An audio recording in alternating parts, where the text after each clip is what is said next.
Okay, so this is where we left off. We were talking about different items, whether it's skeletonized remains, which includes this, or artifacts that can be found with the body.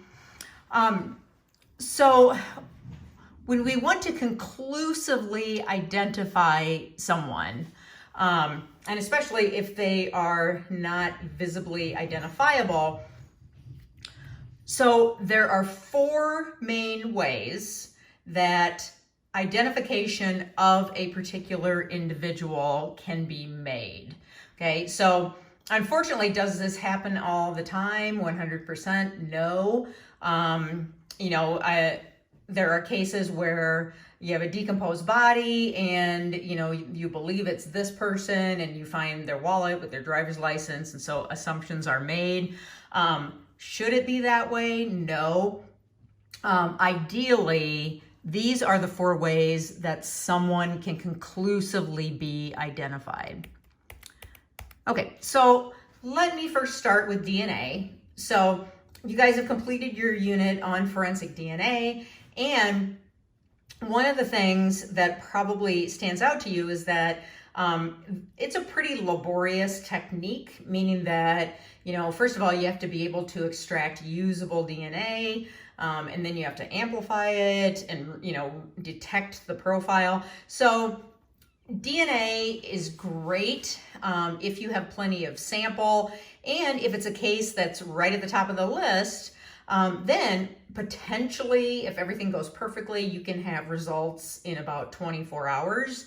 However, when it is a remains ID case, you may be dealing with bone, you may be dealing with really degraded DNA, and so it's a lot harder. And unfortunately, also, remains ID cases tend to go to the back burner because a lot of times they're cold cases, they're not actively going to trial. And so unfortunately, yeah, they're kind of lower priority. So not good for having someone identified right away. Also, you have to have a sample to compare the DNA from the person to, whether it's a direct comparison or you can find a family member. And remember, if mitochondrial DNA is the only technique you can use, then you have to have a relative that's from mom's side of the family. So DNA is great, but it's not the end-all be-all in terms of how we can, completely identify someone, or it's not the top of the list, I should say. Same goes for fingerprints. So fingerprints are unique to a person. They are still considered the gold standard of forensic evidence, and it's awesome if you have them, but unfortunately, not everyone has fingerprints on file. So first of all, the person may be so skeletonized or so fragmented that you're not able to get fingerprints in the first place. And then even if you do, you have to be in the military or be in law enforcement, or have had have been arrested. There has to be a reason for your fingerprints to be on file. So there's not a universal database where everyone has to give their fingerprint. So if they happen to be on file and you luck out that way, yep, it's a great way to identify a person, but is it foolproof and they're always going to be there? Unfortunately, no. Number 3 are x-rays, and x-rays can refer to, let's say you fell out of a tree when you were 12 years old and those x-rays are stored, and when bones heal, they heal very individually, and so that could be able to be compared to a post-mortem x-ray. Also, dental x-rays fit into this. And then finally, number 4 is anything that is a uniquely identifiable congenital, hello Eileen, defect, or I shouldn't say defect, kind of an anomaly. I mean, we all have weird things. Some people have an extra rib. Some people have their organs flipped where they're actually on the opposite side of the body. It doesn't affect their physiology. Some people have an extra little toe. There's just little things that people have that are uniquely identifiable. Also, if there's any type of surgical device that has been placed in the person, whether it is a prosthetic limb, breast implants, a pacemaker, all of those types of devices have serial numbers and can be traced back to the surgeon and then can be traced back to the patient. Eileen, do you mind? I'm trying to lecture here. Thank you. So here's an example of a person who had a broken wrist at some point, or a fractured forearm. So let's see, let's see, antemortem. Okay, so here's an x-ray taken when the person was alive. And then on top, here is from when the person was deceased. And it's like pattern evidence. So you lay one radiograph or one x-ray on top of the other and see if they fit like a puzzle piece. And you can see here that, for example, this screw is going off at the exact same angle. The screws look identical. And so you layer those on top of each other, and that is enough for a conclusive ID of that person. So when visual identification is possible, then it's going to be law enforcement, it's going to be a family member, a forensic pathologist. That's more clear cut. When it's not possible to identify that person visually, then you're talking about an anthropologist / archaeologist, forensic dentist. All of those people may need to work together to determine the victim's identity. The other thing that I want to talk about is ancient death. So this has a much different meaning when we're talking about forensic anthropology. So if you think of, ancient death, you probably think of ancient civilizations, like the Mayans or, the Romans, back in Pompeii, those types of populations.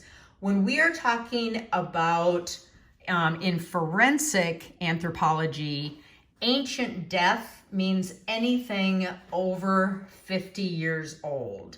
And the reason that time frame is picked is, it may well be criminal, but after 50 years, we're probably not going to have an offender who is alive. So we're not going to have a suspect. We're not going to have witnesses. We're not going to have any evidence to look at. So that tends to be labeled as an ancient death. Not that it won't be investigated, but also there are cases where, let's say a developer is building a new condo development. They come upon some human remains. And then an anthropologist can determine, whether these are Native American remains that were buried, many, many years ago. Or, for example, if a grave is unearthed, it may be a cemetery that was not marked. And so it was not able, those bodies were not able to be moved to a different cemetery. If an excavation is done, and for example, if coffin nails are found, and coffin nails are nails that are really long. They're about the length of a pen, a typical pen. And they were used when people were buried in wooden coffins, and then the lids of the coffins were nailed shut. And so they were these really long nails. That indicates that, we're looking at a death from a long time ago. And it probably most likely is a cemetery that was just not recorded properly. And then, now those remains are being unearthed, unfortunately. So remember, anything is in ancient death and forensic anthropology is anything greater than 50 years. So I mentioned before that anthropologists can look at bones and they can determine possible pathology. And pathology just means disease. So there are certain types of diseases where you can see the effects on the bone. So an anthropologist is not going to be able to see usually that someone died of alcoholism, because that is a disease of the liver. That's soft tissue. But they may be able to see certain types of infections, old age, and I'm sure you've heard of these terms: osteoarthritis, osteoporosis. We'll talk about those types of examples, and malnutrition. So inadequate nutrition, and that also factors into osteoporosis, but it's slightly different. It doesn't have to do with aging. So one of the conditions that can be found visible on bone is periostitis. And periostitis is when you have bone tissue, you actually have a thin sheath that surrounds all of your bones. And when that sheath becomes inflamed and swells, which is very, very painful, that can indicate that the person may have suffered of leukemia, Hodgkin's lymphoma, or some other type of blood-borne cancer. Okay, also the disease tuberculosis, which is a lung disease that is bacterial in nature. The bacteria that causes tuberculosis can sometimes migrate to the bones and actually become dormant in the bones. So the person doesn't have active tuberculosis, where they're coughing and, you can see a lot of the symptoms that a person would that has active TB, but they still may have that organism living in the bone, and that can be very evident when you examine the bone. So here's an example of what periostitis looks like. And I mean, this is long-term damage, okay? So periostitis, it can also be known as, for example, shin splints, which probably a lot of you have experienced that are really painful. I mean, if you have the shin splints, normally it's, you have to ice your your shins and just try to get the tissue to quit being so inflamed and angry. But to have this type of effect where it's almost like kind of a honeycomb effect where you can see these pockets of bone that are missing, that is long term. And that's what I mean by it indicating some type of cancer. And this can be seen, by the naked eye, but anthropologists can also look at it with a magnifying glass or under the microscope. Okay, so here's what I was talking about in terms of shin splints. So this, for example, one of the things that happens whenever you have a tissue that is inflamed is the metabolism of that tissue increases. And basically inflammation just kind of means that your cells are really angry. And so sometimes to diagnose periostitis or shin splints, what they'll do is give you a radioactive phosphorus. And phosphorus, when there's more metabolism, there's more phosphorus incorporated in cells' activity. And so you actually can see right here, you have these darker images, okay? And that means that there's more metabolism happening and more inflammation. So that's one way that shin splints can be diagnosed. Okay, here's what tuberculosis looks like in the bone. And obviously these are pretty old samples, but you can see how there's these big pockets. This is in, two spinal sections of spine.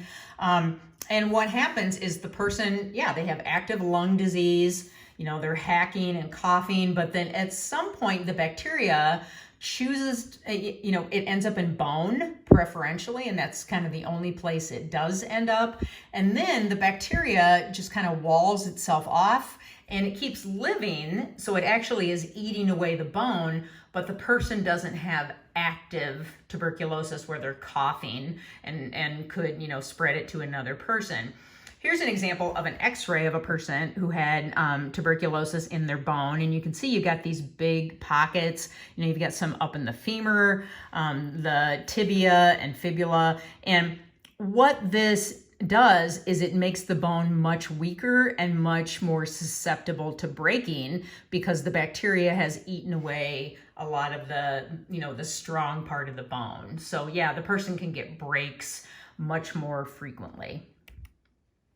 Okay, here, this is what syphilis looks like, okay? And yet this guy, obviously this is an older vintage photo. Right now, he's still alive, okay? So this is not a deceased person, but you can see these huge lesions. And, here's a person who, here's their skull, and you can see that the syphilis ate through the bone. So syphilis is a sexually transmitted infection that's caused by a bacteria. And when antibiotics were developed, we, just assumed, oh, great, we're never going to see syphilis again, not going to have to worry about it because we have antibiotics. Well, unfortunately, with the overuse of antibiotics, now we're actually seeing drug-resistant strains of syphilis causing bacteria. The most recent one was isolated actually in Hawaii. So it's not like it's, somewhere, far across the earth. It's pretty close to home.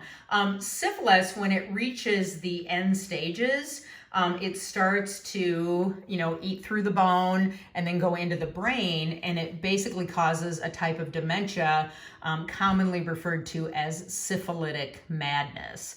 And so, think of like dementia on steroids. That's what syphilitic madness is.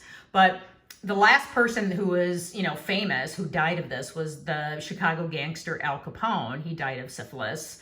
But we really just assume that this is never going to happen again. And boom, now we have these resistant strains. So yeah, that's a pretty gnarly disease that can be, show its effects on the bone.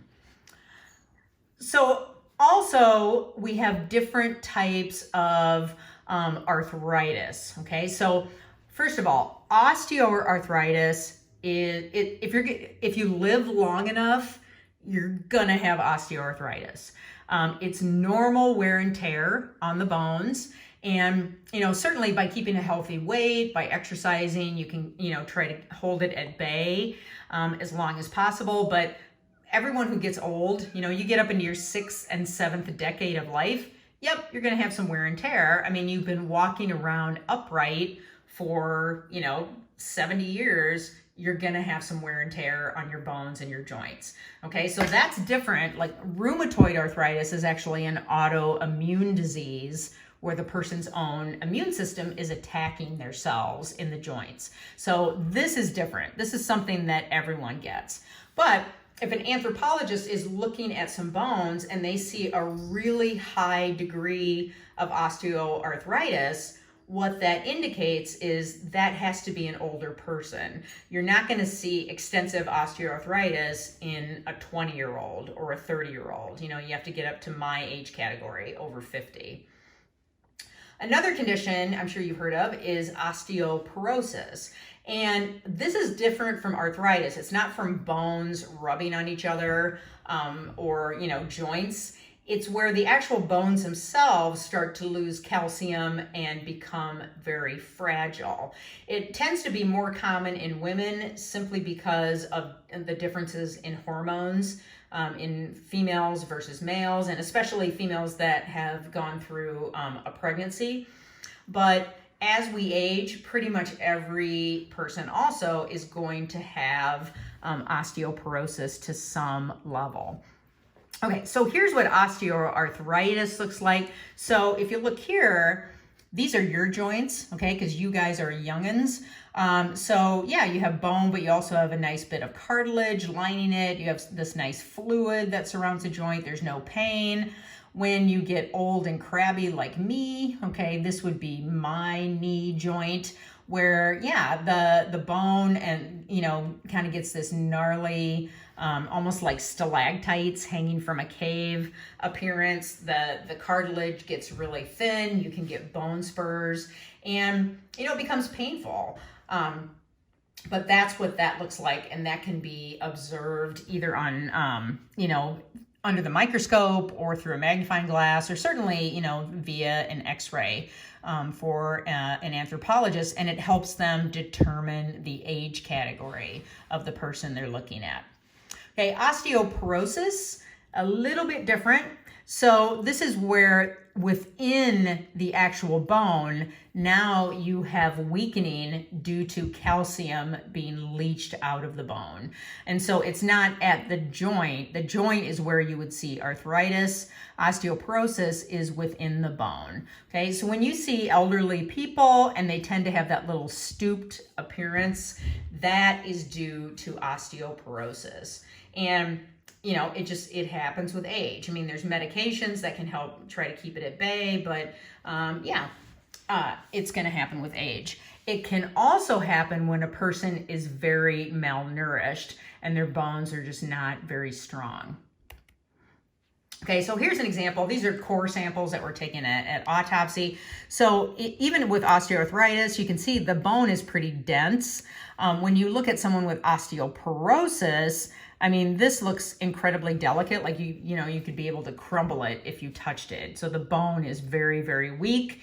That's why when you hear about older people that, they take a fall and they break a hip or they break a wrist, it's usually because of osteoporosis. Okay, I'm going to stop there because we're at the 20-minute mark and we'll continue here next time. Thank you.